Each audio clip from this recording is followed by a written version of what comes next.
माँ लक्ष्मी की कथा जो न केवल आपको आध्यात्मिक आनंद देगी बल्कि अंत तक आपको सोचने पर भी मजबूर कर देगी। माँ लक्ष्मी की रहस्यमयी कथा। विलुप्त द्वार का रहस्य। बहुत समय पहले की बात है जब पृथ्वी पर सत्य युग था। देवताओं और ऋषियों की संगति में एक ऐसा नगर था जिसका नाम था विज्ञान गृहपुर। यह नगर इतना समृद्ध था कि वहाँ के लोग कभी दरिद्रता या दुहक का नाम तक नहीं जानते थे। नगर के बीचों बीच एक भव्य मंदिर था, माँ लक्ष्मी का प्राचीन मंदिर, जिसमें एक रहस्यमयी द्वार था। कहा जाता था कि इस द्वार के पीछे माँ लक्ष्मी स्वयं निवास करती हैं और केवल एक सच्चे भक्त को ही उस द्वार से दर्शन प्राप्त हो सकते हैं। लेकिन हजारों वर्षों से वह द्वार कभी खुला नहीं। राजा वीरभद्र इस नगर का शासक था, साहसी, न्यायप्रिय और माँ लक्ष्मी का परम भक्त। एक रात्रि उन्हें स्वप्न आया जिसमें माँ लक्ष्मी ने कहा, यदि तू मेरा सच्चा भक्त है तो छठी अमावस्या की रात उस रहस्यमयी द्वार तक आना। लेकिन याद रखना, जो भी सच्चाई से विचलित होगा वह सब कुछ खो देगा। रात आई और राजा अकेले ही मंदिर पहुंचा। वातावरण शांत था लेकिन हवा में रहस्य घुला हुआ था। जैसे ही राजा ने द्वार के पास कदम रखा, द्वार पर खुद ब खुद स्वर्ण लिपि में एक श्लोक उभरा, धन न मांगो, सुख न चाहो, सत्य मार्ग ही मेरा द्वार खोलता है।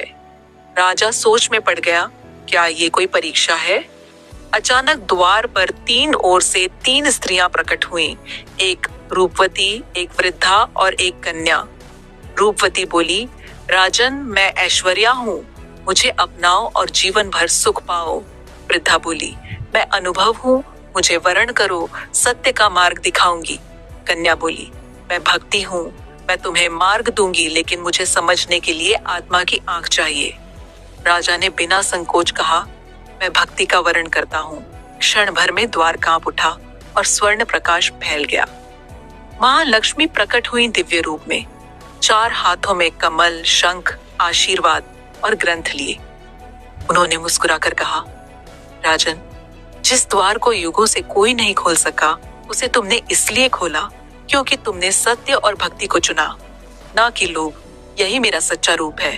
राजा ने झुककर प्रणाम किया। लेकिन यहाँ सस्पेंस खत्म नहीं होता। माँ लक्ष्मी अंत में एक गूढ़ वचन देकर अंतर्ध्यान हो गई। एक दिन फिर आएगी दरिद्रता, जब लोग फिर से धन के पीछे सत्य को त्यागेंगे और तब यह द्वार पुनः बंद हो जाएगा। केवल वही खोलेगा जो फिर से भक्ति की राह चुनेगा। और अगले दिन वह स्वर्ण द्वार गायब हो गया। आज तक कोई नहीं जानता वो द्वार अब कहाँ है।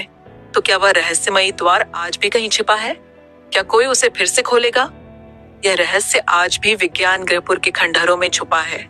शायद आप या हम में से कोई किसी दिन उसका उत्तर पाए। अगर आप चाहें तो मैं इस कथा को और विस्तार से एक छोटी कहानी या उपन्यास की तरह भी लिख सकता हूँ, या इसमें और रोमांच भर सकता हूँ। बताइए कैसे आगे बढ़ें? अगर आप फेसबुक में देख रहे हैं तो फॉलो करें और यूट्यूब में देख रहे हैं तो सब्सक्राइब करें। धन्यवाद। मिलते हैं एक नई वीडियो के साथ।